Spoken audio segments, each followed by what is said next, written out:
안녕하세요. 저는 지방에 살고 있는 40대 여자입니다. 사연을 듣다 보니 참 욕이 절로 나오는 사연들이 많던데 저 역시 욕이 술술술 나오는 사연을 품고 있어 구독자분들과 함께 한바탕 욕이라도 하고자 사연을 쓰게 되었어요. 함께 해주시겠어요? 남편과 전 결혼한 지 7년 차가 되는 부부였어요.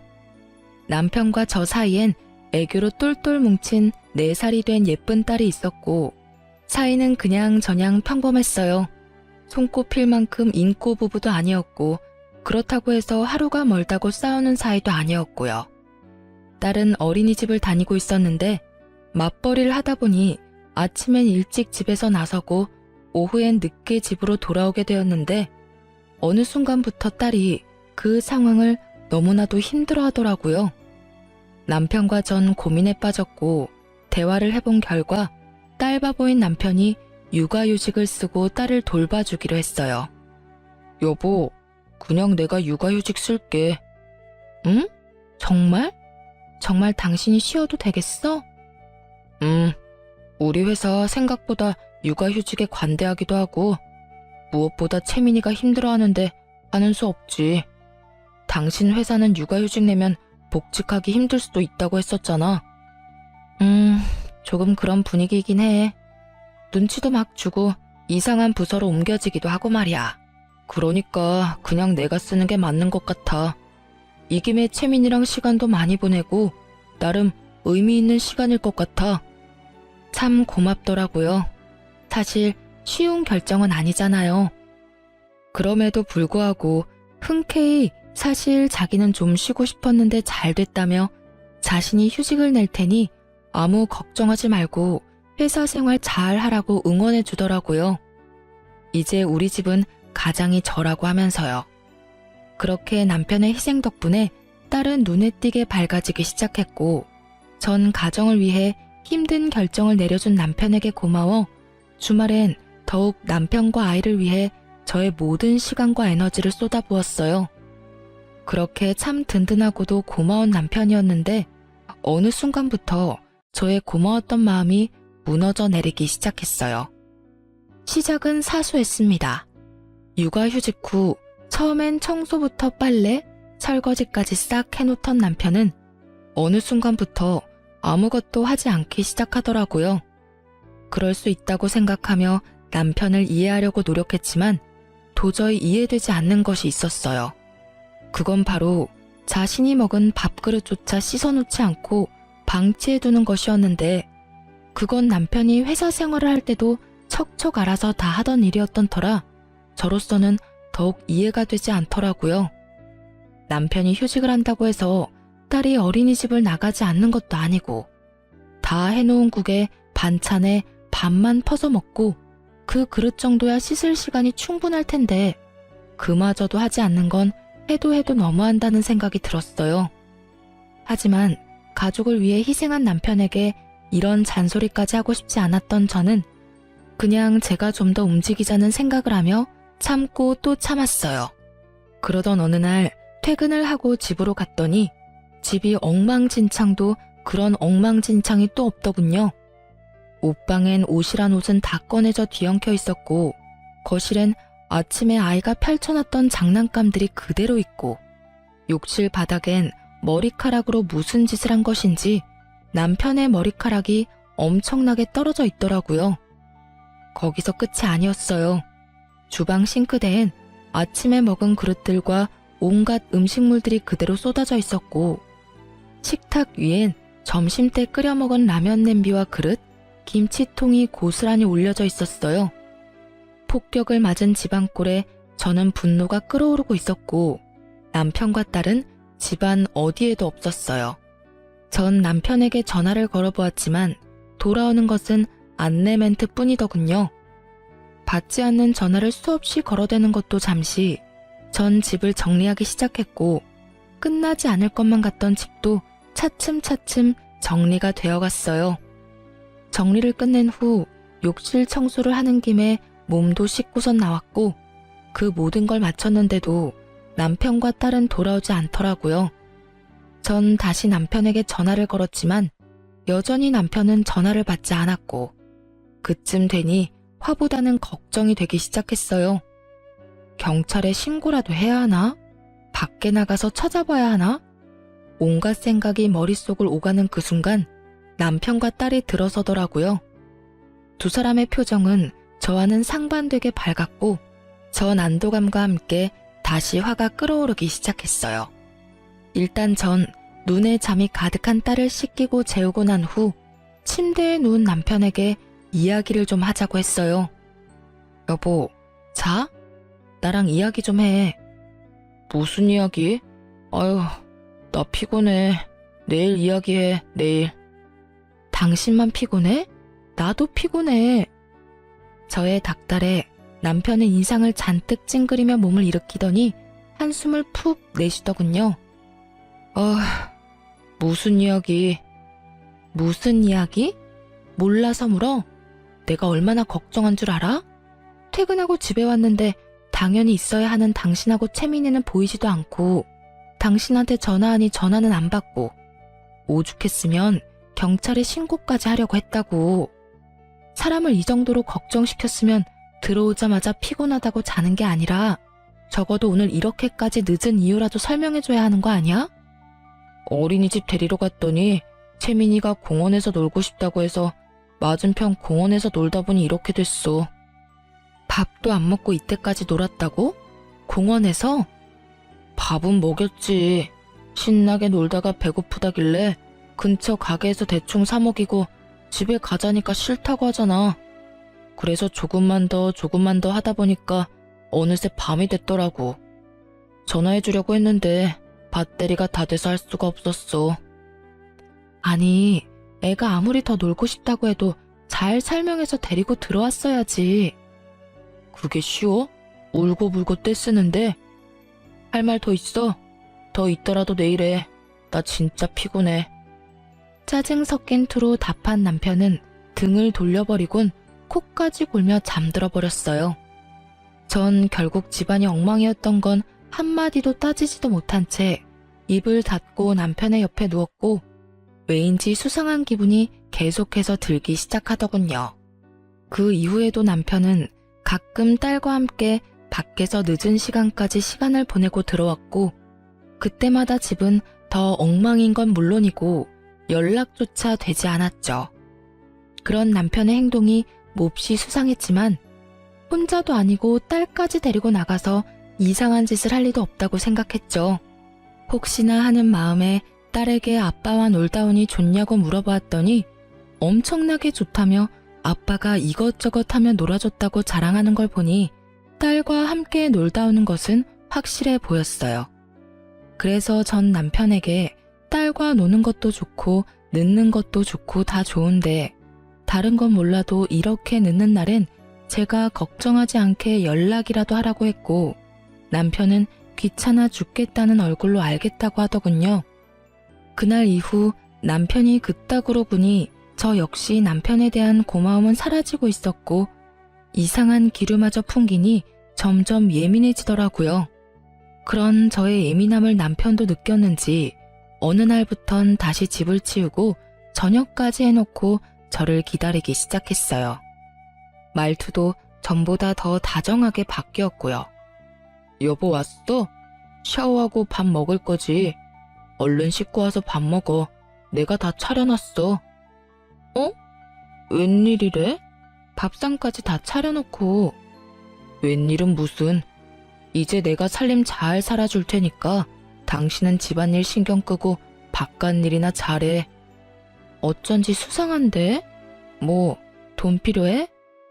돈은 무슨. 나도 돈 있어요. 이상한 소리 하지 말고 얼른 씻고 오기나 해. 나도 배고파. 이렇게 말하며 제 등을 떠미는데 기분이 좋아야 하는데 왜인지 수상하더라고요. 왜 그런 거 있잖아요. 좋은 일 있는 사람이 묘하게 들떠서 과한 친절을 베푸는 딱 그런 사람 같더라고요. 전 남편의 행동이 더욱 의심스럽게 느껴졌고 그렇게 남편을 주시하고 있는데 아이의 어린이집 체육대회 날이 다가왔어요. 남편과 전 체육대회에 참가하게 되었고 그날 전 남편이 왜 그렇게 수상했는지 비로소 알게 되었습니다. 딸아이의 담임 선생님은 상냥하고 선한 인상의 처녀 선생님이었는데 남편과 주고받는 인사에서 과한 친근함이 느껴졌어요. 어머, 채민이 아버님 오셨어요? 오늘 멋지게 하고 오셨네요. 에이, 멋있어봤자 아저씨인데요 뭘. 그런 말씀하시는 선생님이야말로 오늘 예쁘신데요? 운동복도 잘 어울리시네요. 그래요? 감사합니다 아버님. 그저 선생님과 학부모의 대화라기엔 친밀감이 너무 높아 보여 기분이 이상했지만 그저 등원뿐 아니라 하원까지 도맡아 해주는 아빠가 드문 경우이니 더욱 신경을 써주는가 보다 하고 생각하려고 했죠. 그 생각이 얼마나 어리석은 생각인지 깨닫는 데까진 오래 걸리진 않았죠. 전 신경 쓰이는 마음을 누른 채 최대한 행사에 집중하려고 했고 체육대회는 끝을 향해 가고 있었어요. 드디어 마지막 경기만을 남겨두고 있었고 마지막 행사는 다름 아닌 부모님들과 선생님이 모두 참가하는 달리기 시합으로 아이는 물론 모든 선생님들이 참가하게 되었죠. 저와 남편은 참가하지 않아 멀찍이서 구경을 하고 있는데 열심히 달리던 딸아이의 담임 선생님이 발을 헛디뎌 그만 넘어지고야 마는 것이 아니겠어요? 쾅 소리와 함께 선생님은 넘어졌고 모두 걱정 가득한 시선으로 바라보는데 그 순간 제 옆에 있던 남편이 어느새 선생님의 곁에서 그 선생님을 부축하고 있더라고요. 일순간 분위기는 싸해졌고 순간적이지만 제 심장이 덜컥하고 내려앉는 기분이 들더군요. 남의 일엔 관심이라곤 없던 남편이 선생님이 넘어지는 모습을 보자마자 반사적으로 튀어나가 스스럼 없이 부축까지 하다니 저는 차라리 눈을 감아버리고 싶었지만 최대한 아무렇지 않은 척 애써 미소를 지어 보였고 이상한 분위기를 감지한 원장님이 나서 그 선생님을 데리고 가는 바람에 상황은 일단 일단락이 되었어요. 집으로 돌아오는 길 남편은 아무 말이 없었고 저 역시 말을 하고 싶지 않았어요. 그렇게 조용한 분위기에서 집으로 돌아왔고 오는 차 안에서 곤히 잠들어 버린 딸을 침대에 눕히고 나오니 남편이 씻고 있더라고요. 떨어지는 물소리를 들으며 아무리 좋게 생각해 보려고 해봤지만 생각하면 할수록 남편의 행동이 수상하고 이상했어요. 그렇게 상상의 나래를 펼치고 있는데 남편이 식탁 위에 올리고 간 휴대전화가 울리는 것이 아니겠어요? 전화를 건 상대방은 다름 아닌 딸아이 담임 선생님이었고 감사 인사라도 전하려고 그러나 하고 전화를 받으려는 순간 물기도 제대로 닦지 않은 남편이 어느새 저에게 다가와 휴대전화를 낚아채더니 화를 내기 시작하더라고요. 야, 넌 왜 남의 전화를 함부로 만져? 야라니, 남이라니요. 이때껏 아무리 화가 나도 야라는 호칭은 쓰지 않았던 남편인데 휴대전화 좀 만졌다고 불같이 화를 내니 너무 당황스럽기도 황당하기도 하더군요. 묻지도 않고 만져서 미안한데 전화가 와서 그랬어. 그런데 담임 선생님이 왜 당신한테 전화를 하는 거야? 따로 전화할 일이 뭐 있다고? 감사 인사 정도야 문자로 해도 되고 굳이 전화할 일이 없잖아. 그걸 내가 어떻게 알아? 내가 전화 걸었어? 하여튼 2번 다신 남의 물건에 손대지 마. 알겠어? 더욱 화를 내던 남편은 다시 욕실로 들어가 버렸고 전 차분하게 머릿속을 정리했어요. 지나치게 친근해 보였던 두 사람. 선생님이 넘어지자마자 반사적으로 튀어나가 서슴없이 부축하던 남편의 손길. 그리고 방금 전화까지. 설마는 확신이 되어갔고 그럴수록 전 더욱 차분해졌죠. 생각이 정리될 때쯤 남편이 나왔고 남편에게 묻고 싶은 이야기는 많았지만 참고 또 참으며 최대한 아무렇지 않게 남편을 대했어요. 평소와 다름없는 제 모습에 남편은 안심이란 걸 하는 듯했고 그렇게 주말이 지나 월요일이 되었죠. 전 평소와 마찬가지로 출근을 한다며 집에서 나와 예약해두었던 렌터카를 타고 남편을 뒤쫓기 시작했어요. 확신은 가득했지만 이 모든 확신들이 진실인지 제 두 눈으로 확인하고 싶었거든요. 주로 남편이 늦게 오는 날이 월요일, 목요일이었던 터라 미행의 날을 월요일로 정했고 저의 미행은 그렇게 시작되었어요. 오전엔 이상할 것 없이 평범하게 흘러가더군요. 딸을 어린이집에 데려다준 남편은 곧바로 집으로 돌아왔고 어떤 외출도 없이 집에서 시간을 보냈어요. 문제는 딸이 하원하고 난 후부터 이어지더군요. 딸이 하원을 하고 난 후 어린이집 놀이터에서 놀던 두 사람은 선생님이 퇴근할 시간에 맞춰 서둘러 차를 타고 출발하는 거 아니겠어요? 그렇게 출발한 차는 어린이집이 보이지 않을 거리에 멈춰섰고 어디선가 나타난 선생님이 그 차에 자연스럽게 타는 것을 보게 되었죠. 그 뒤로 이어진 상황들은 경악스러움의 연속이었어요. 딸은 아무것도 모른 채 그저 아빠와 선생님이 놀아주니 행복해 보였고 두 사람은 마치 부부처럼 아이의 시선을 피해 손을 잡고 당당하게 외도를 저지르고 있더라고요. 모든 것을 제 두 눈으로 확인하던 그 순간 그때서야 남편의 행동이 다 이해가 되기 시작했어요. 어린이집에서 운행하는 버스를 태워서 등하교 시키는 것이 더 편할 텐데 굳이 본인이 딸의 등하교를 시키겠다고 우기고 나선 것부터 해서 넘어진 상간녀를 불이 나게 일으켜 세우던 일까지, 그리고 옷방이 그리도 엉망이 된 것도 딱 맞아 떨어지더라고요. 그때의 제 심정은 정말 말로 설명할 수 없는 기분이었어요. 제 예상이 모두 맞아 역시 그럴 줄 알았다 싶다가도 정말 남편이 다른 사람도 아닌 아이의 담임 선생님과 외도를 저지르고 있었단 사실이 믿기지 않더군요. 이혼을 해야 하는 것이 분명하지만 아빠를 너무 사랑하는 딸에게 이혼이라는 것을 어떻게 이해시켜야 하나 싶고, 그렇다고 모든 것을 덮고 그냥 살기엔 제가 알아버린 것은 너무 많았죠. 두 연놈의 다정한 모습을 찍은 사진들을 몇 번이고 되돌려보며 고민 또 고민했지만 결론은 이혼이 답이라는 것이었어요. 결론이 나자 머리가 맑아졌고 전 증거 수집에 박차를 가했어요. 남편의 블랙박스가 정말 대박 중에 대박이더군요. 그곳엔 두 사람의 계획뿐 아니라 상간녀의 계획도 녹음되어 있었어요. 남편과 상간녀는 그 와중에 아이가 신경이 쓰이긴 했는지 호칭은 아버님, 선생님으로 하고 존댓말도 꼬박꼬박 하고 있더라고요. 아버님, 그래서 이혼은 하시는 거죠? 그럼요, 선생님. 곧 이야기 꺼내려고 하고 있어요.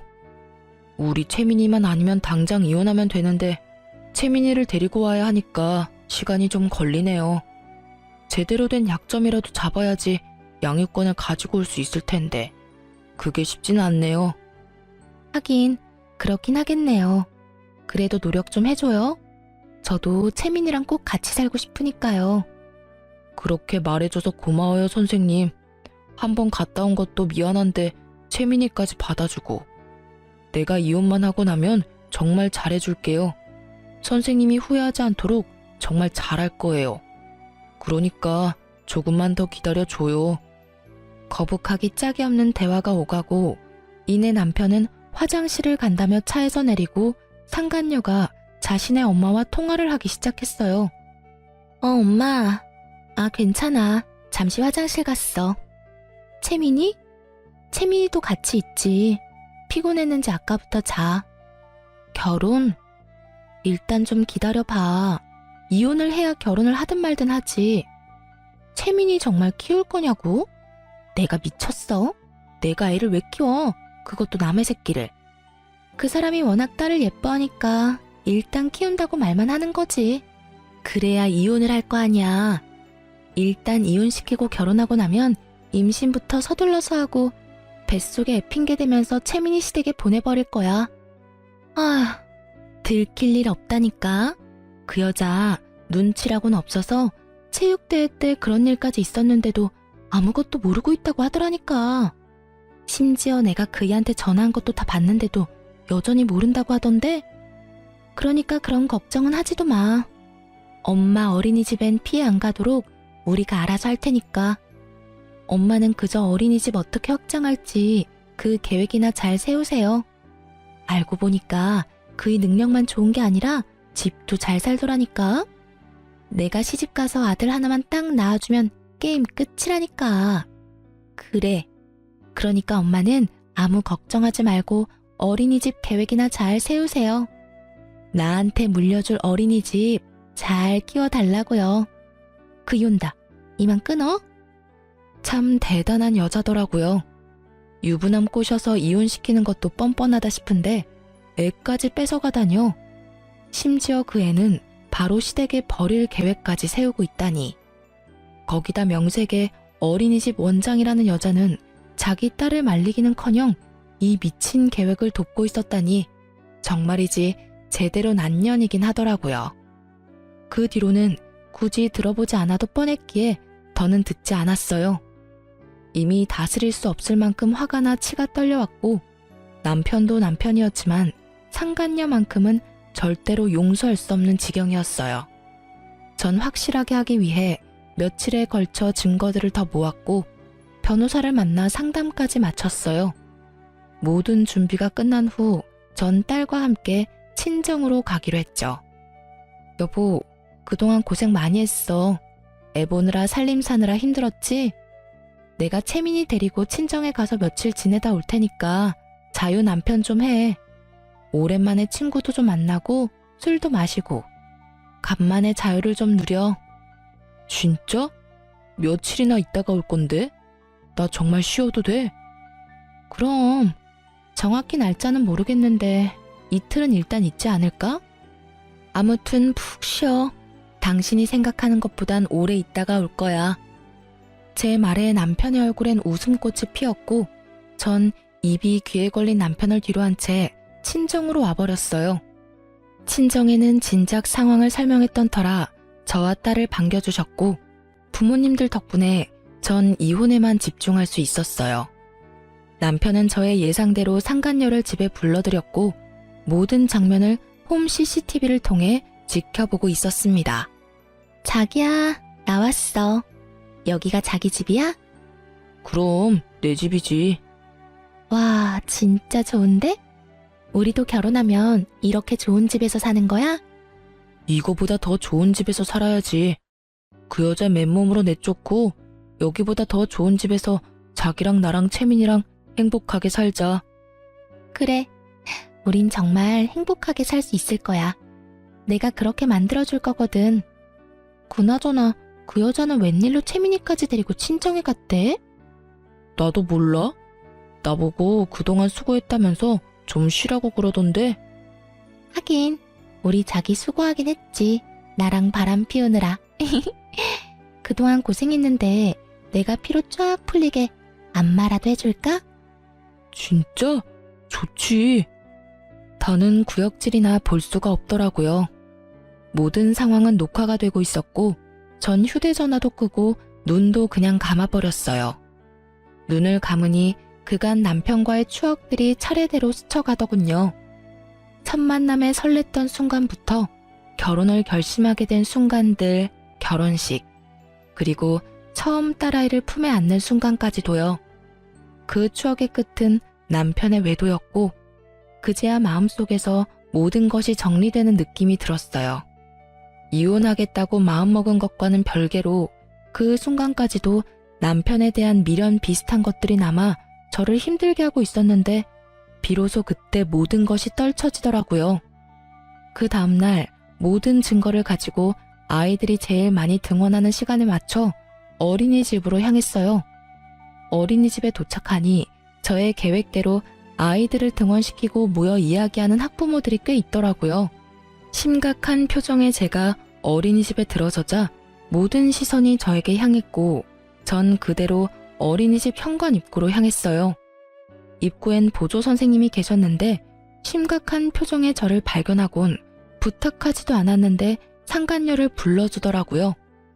누구보다 밝게 가식적인 표정으로 나오던 상간녀는 저를 발견하곤 표정이 굳어버렸고 타이밍 딱 맞춰 남편 놈도 불이 나게 뛰어와 제 옆에 서더군요. 사실 제가 출발하기 전 좋은 구경시켜줄 테니 어린이집으로 오라고 문자를 보냈었거든요. 사건의 주인공들이 다 한자리에 모였고 대화를 시작하기 전 남편의 자리를 다시 정해주었어요. 제 옆이 아닌 상간녀의 옆으로 말이죠. 여기 말고 네가 사랑하는 여자 옆에 가서 서. 제 말에 적잖게 당황한 남편놈은 반사적으로 부인을 하고 나서더군요. 그게 무슨 말이야. 사랑하는 여자라니. 채민이 엄마, 이분 채민이 담임선생님이잖아. 남편은 부인하기 바빴고 상간녀는 붉어진 얼굴을 진정시키기 위해 손부채질을 열심히 하고 있더라고요. 그 와중에도 저와 상간녀의 눈치를 살피는 남편놈의 행동은 제 화를 더 돋우는데 부족함이 없었죠. 전 그 자리에서 준비했던 증거를 두 사람에게 던져주었어요. 몇 장의 사진은 두 사람의 얼굴로, 몇 장의 사진은 바람에 날려 어린이집 정원에 떨어졌죠. 모여있던 학부모들은 앞다투어 사진을 줍기 바빴고 두 사람은 차마 사진을 줍지도 못하고 곁눈질로 사진을 보기 바쁘더군요. 무슨 말인지 정말 몰라서 그딴 말을 짓거리는 거야? 너 육아휴직 내고 애를 보는 게 아니라 여자를 보고 살았더라? 좋았니? 행복했어? 왜? 젊은 여자랑 같이 살 생각하니까 절로 웃음꽃이 폈어? 저는 언성을 높이며 소리를 질러버렸고 남편과 상간녀의 얼굴은 빠른 속도로 새파랗게 질려가기 시작했어요. 큰 소리까지 치며 난동 아닌 난동을 부리는 저로 인해 무슨 일인가 싶었던 다른 선생님들이 밖으로 나오고 많이 흥분한 듯한 저를 말리는가 싶더니 떨어진 사진들을 발견했는지 저마다 입을 가리며 경악을 금치 못하더라고요. 어머, 이게 다 뭐래요? 이거 채민이 아버님이랑 정 선생님 아니에요? 에이, 설마요. 어떻게 그런 짓을 해요? 아니라고 하기엔 지금 분위기가 좀 그렇잖아요. 많이 놀란 선생님이 저마다 한마디씩 하는 사이 기다리던 사람이 뛰어나오더군요. 그 사람은 바로 이 어린이집의 원장이자 상간녀의 엄마였어요. 이게 다, 채민이 어머님, 정말 죄송합니다. 이런 일이 일어나고 있는지 정말 꿈에도 몰랐어요. 정말 죄송합니다. 거듭 아무것도 몰랐다며 저에게 고개 숙여 용서를 구하던 원장은 큰 결심을 했다는 듯 이런 말을 하더라고요. 제가 직원 교육을 잘못시켜도 한참 잘못시켰습니다. 책임지고 해고하고 이 바닥에 다신 발도 못 붙이게 할 테니 힘드시겠지만 일단 진정 좀 해주세요, 어머님. 진정? 지금 내가 진정하게 생겼어요? 암요. 진정하시기 힘드시다는 거 저도 잘 압니다. 그러면 다른 학부모님들도 다 보고 계시고 일단 들어오셔서 이야기 나누실까요? 코웃음이 다 나더라고요. 상간녀와 남편의 관계를 진작 다 알고 있었다는 것을 블랙박스를 통해 다 알고 있는데 이리 소름을 끼치는 연기를 펼치며 아무것도 모르는 척을 해대니 코웃음이 날 정도로 어이없을 수밖에요. 저기요, 직원 교육은 둘째치고 딸 교육은 어떻게 했길래 이딴 짓을 벌일 수가 있죠? 네? 어머님, 그게 무슨 말씀이신지. 다 알고 있으니까 발뺌할 생각도 하지 마세요. 이 여자 당신 딸이잖아. 아니 도대체 딸 교육을 어떻게 했으면 학부모이자 유부남인 남자와 놀아날 수 있는지 딸 키우는 입장에서 도저히 이해가 안 되네. 그걸 어떻게 아무도 모르는 사실인데. 지금 어떻게 알았는지가 중요해. 내가 뭘 얼마나 더 아는지는 궁금하지 않은가 봐. 나 당신네들 통화하는 것도 다 들었어. 뭐? 일단 이혼부터 시키고 임신부터 해서 내 딸을 시댁으로 보내버린다고? 그게 인간이 할 말이야? 그게 아이들을 보살피는 선생 입에서 나올 말이냐고. 저는 다시 한번 악에 받쳐 소리를 질러버렸고 제 말에 모여있던 학부모들은 경악을 금치 못한다는 표정을 지어 보이더군요. 남편 역시 화가 났는지 상간녀를 닥달하기 시작했고 상간녀는 절대 아니라며 잡아떼기 바쁘더라고요. 이 말이 전부 사실이야? 우리 채민이 버릴 생각이었어? 아니야, 자기야. 상간녀의 입에서 나온 자기라는 단어는 다시 한번 구경하고 있던 학부모들의 탄성을 자아냈고 상간녀는 그 모든 것이 상관없다는 듯 말을 이어나가기 시작했어요. 내가 채민이 정말 많이 사랑하고 아끼는 거 누구보다 자기가 더 잘 알잖아. 자기 생각 안 나? 내가 어떨 땐 채민이 엄마보다 더 채민이를 사랑하는 것 같다며.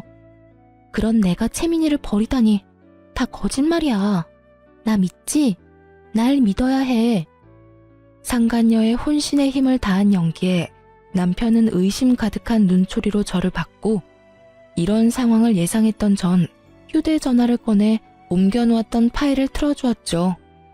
상간녀가 통화하는 목소리가 울려 퍼지고 상간녀의 민낯을 알아버린 남편은 충격에 빠진 듯 그대로 주저앉아 버리더군요.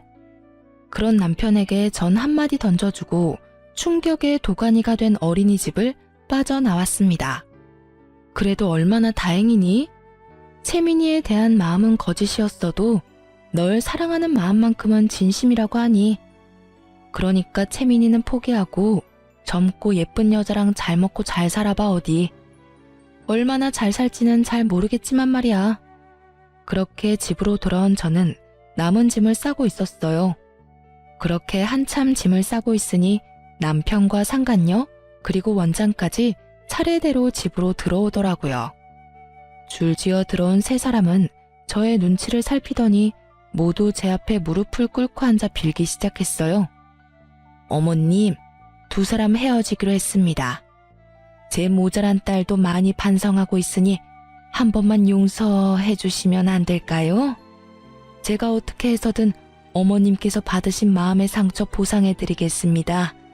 원하시는 방법으로 그게 뭐든 어떻게 해서든 보상할 테니 학부모님들겐 모든 것이 오해였다고 거짓말 좀 해주시면 안 될까요? 이렇게 부탁드릴게요. 손이 발이 되게 빌던 원장은 상간녀의 팔을 툭 하고 쳤고 원장의 닭달에 상간녀 역시 싹싹 빌며 이어 말하기 시작했어요. 어머님, 제가 잠시 미쳤었나 봐요. 애들한테 치이고 일도 힘들다 보니 절대 채민이 아버님 만나는 일 없을 겁니다. 맹세할 수 있어요. 못 믿으시겠다면 각서까지 써드릴 수 있어요, 저. 상간녀의 말이 끝나자 기다렸다는 듯이 남편 놈이 말을 하기 시작하더군요. 그래 여보, 우리 정말 헤어졌어. 다신 이 여자랑 만나는 일 따윈 없도록 할 테니 제발 이웃만은 이야기하지 말아줘. 이번 한 번만 당신이 용서하고 넘어가주면 내가 정말 죽을 때까지 잘할게. 그러니까 제발 한 번만 그냥 넘어가주라. 내가 이렇게 빌게. 정말 눈물 없이 들을 수 없는 반성들이더군요. 어쩌면 그렇게 예상에서 한치도 벗어나질 않는지. 듣는 내내 지겨워서 하품을 크게 하는 바람에 눈물이 다 났지 뭐예요? 전 목이 빠져라 제 대답을 기다리는 세 사람을 향해 답을 해주었어요. 원장님, 어떤 보상을 어떻게 해줄 생각인지는 잘 모르겠는데 전 보상 같은 거 필요 없어요. 억만금을 가져다 준다고 한들 난도질 당한 마음이 멀쩡해지겠어요? 그러니 그 되지도 않는 잔머리 그만 굴리세요. 전 보상이 뭐든지 간에 절대로 다른 학부모님들한테 거짓말할 생각도 해명할 생각도 없으니까요. 제 말에 원장은 절망스러운 표정으로 저를 바라보며 다시 설득을 해보려 입을 뗐지만 그런 원장의 눈을 외면하고 상간녀를 똑바로 보며 말했어요. 넌 이 남자하고 헤어질 필요 없어. 네? 그게 무슨 말씀이세요? 헤어질 필요가 없다뇨. 말 그대로야. 내가 이 남자 너 줄 테니까 그냥 가져. 네가 데리고 살라고.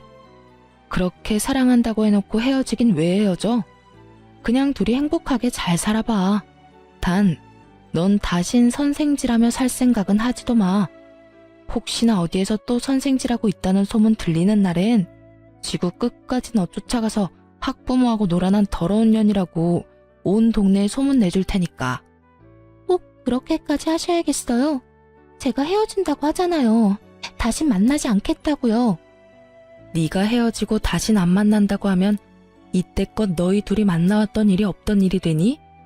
그리고 네가 헤어질 테니 나보고 다시 저 새끼랑 살라고 부탁하면 내가 바람까지 피운 더러운 놈이랑 다시 붙어 살아야 해? 이게 어디서 부탁이라고 하면서 명령질이야. 명령이 아니라 정말 간곡하게 부탁드리는 거예요. 저 정말 다시는 이 사람하고 만나는 일 없을 테니 두 분 살고 말고 하는 건 알아서들 하시고 제 앞길만 막지 말아주세요. 제발 부탁드릴게요. 저 아직 나이도 어리고 앞길도 창창한데 그런 소문을 내시면 앞으로 전 어떻게 살아요? 넌 인지야 눈물이 나니? 난 이제 눈물이 말랐는데 말이야. 네가 유부남 꼬셔서 이 집에서 좋다고 행복감에 젖어 있을 때 난 말이야 피눈물을 흘렸어. 그러니 네 인생 망가지는 것쯤은 네가 감당해. 망가진 내 인생도 나 혼자 감당하고 있는데 내가 네 인생까지 신경 쓸 틈이 있겠어? 상간녀는 흐느끼는 소리를 내며 펑펑 울기 시작했고 전 그런 상간녀를 외면한 채 마지막 남편에게 말했습니다. 당신이 제일 어이없어. 그거 알아? 뭐? 이딴 짓까지 해놓고 이혼만은 이야기하지 말라고? 머리에 총 맞았니? 그렇지 않고서야 어떻게 그런 말을 나한테 할 수가 있어. 일을 이 지경까지 만든 사람이 누군데? 난 무슨 일이 있어도 너 같은 인간이랑은 못 살아. 이혼은 무조건 할 거고 채민이는 당연히 내가 키울 거야. 여보. 그 더러운 입으로 여보라고 부르지도 마. 소름 끼치니까. 아, 내가 채민이는 보여주긴 할 건데 그 역시 내가 정할 거고 만날 수 있는 횟수도 많진 않을 거야.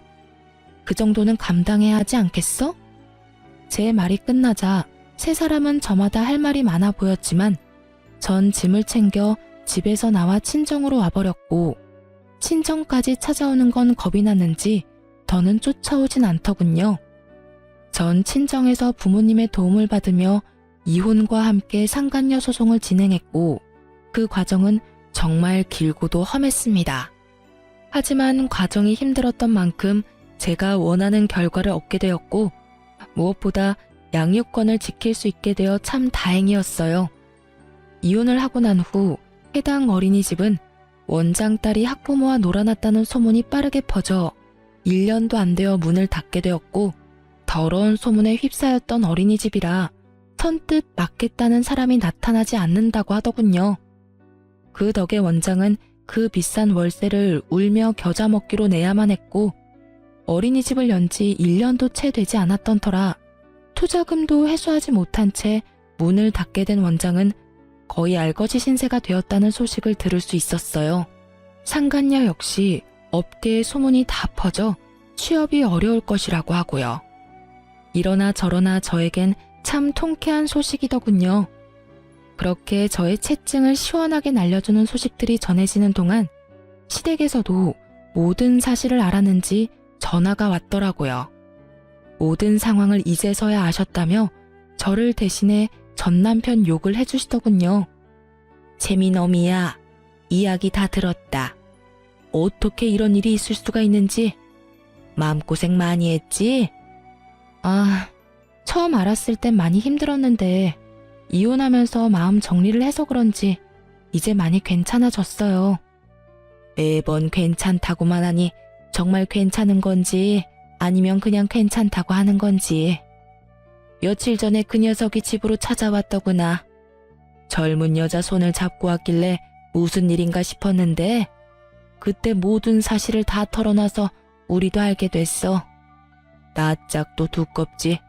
아무리 부모 앞이라도 부끄러운 것도 모르고 잘도 그 여자를 데리고 와선 말도 안 되는 소리를 늘어놓는데 정말 마음 같아선 뱃속에 다시 넣어버리고 싶었어. 어머님, 아버님 많이 놀라셨겠어요. 놀라기만 했겠어? 나도 나지만 영감이 화가 많이 나서 난리가 났었지. 그 사달을 냈으면 둘이 쥐 죽은 듯이 숨어 살 생각은 못할 망정 둘이 손까지 잡고 나타나서 뭐라고 하는 줄 아니? 글쎄 우리를 모시고 살고 싶다고 하더구나. 말이 모시고 사는 거지 우리가 바보야? 그 시꺼먼 속내 하나 모르게? 모시고 살면서 제 아비 재산이나 야금야금 축낼 생각이 훤히 보이는데 내가 정말 기가 다 막혔단다. 그래서 난 물 한 바가지를 퍼다 부어줬고 영감은 연을 끈차고 으름장을 놔버렸어.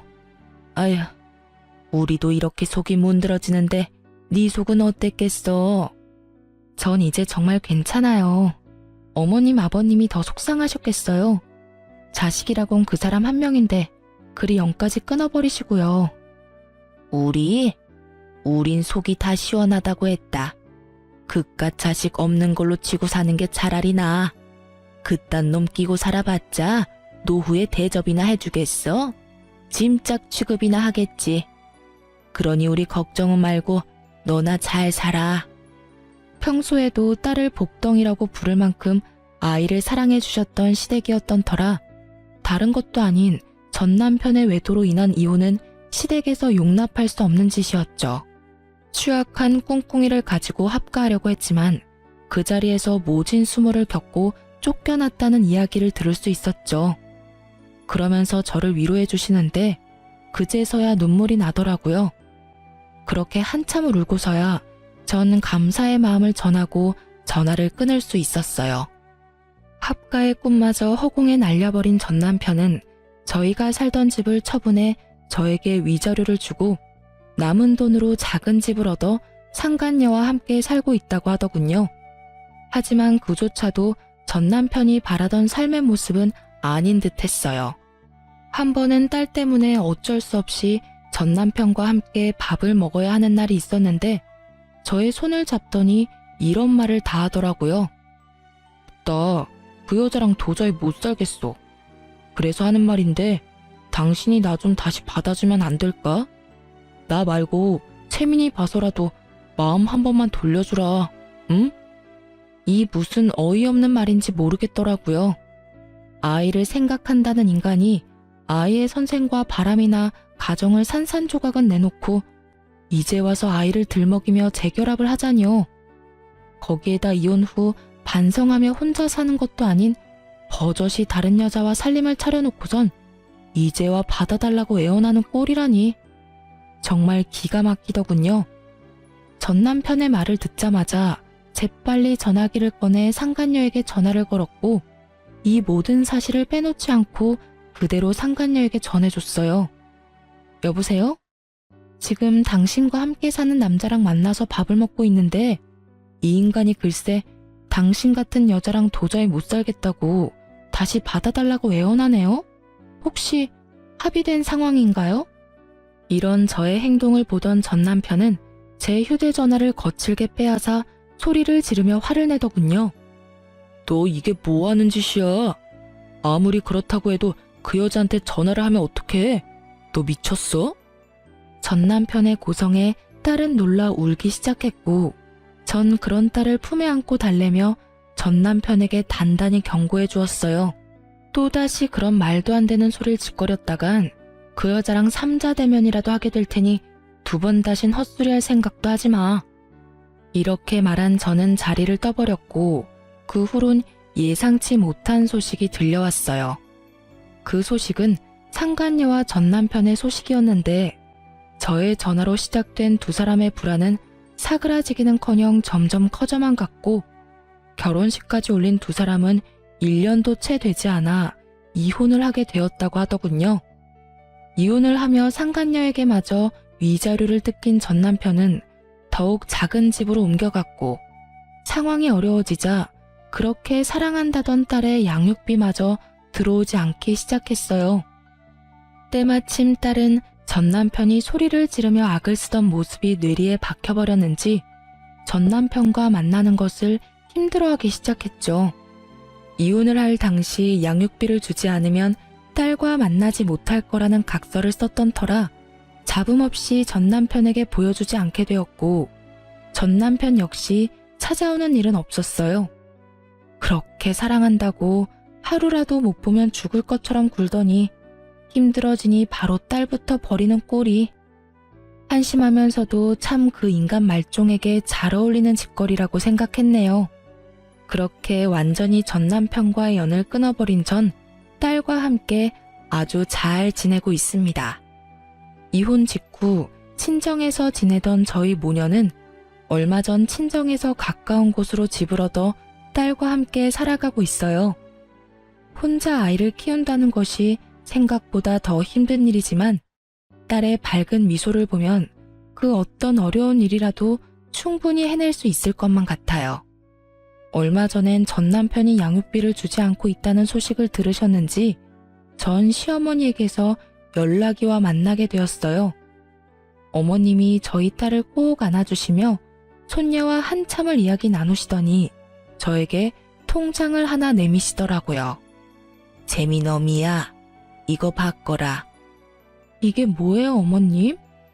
이거 채민이 통장인데 언제부터 만들어 놓고선 이제서야 주는구나. 채민이 통장이요? 그래, 우리가 채민이한테 미리 주는 유산이야. 너한테 주는 거 아니고 채민이한테 주는 것이니 행여나 돌려줄 생각은 하지 말고 그냥 받아두거라.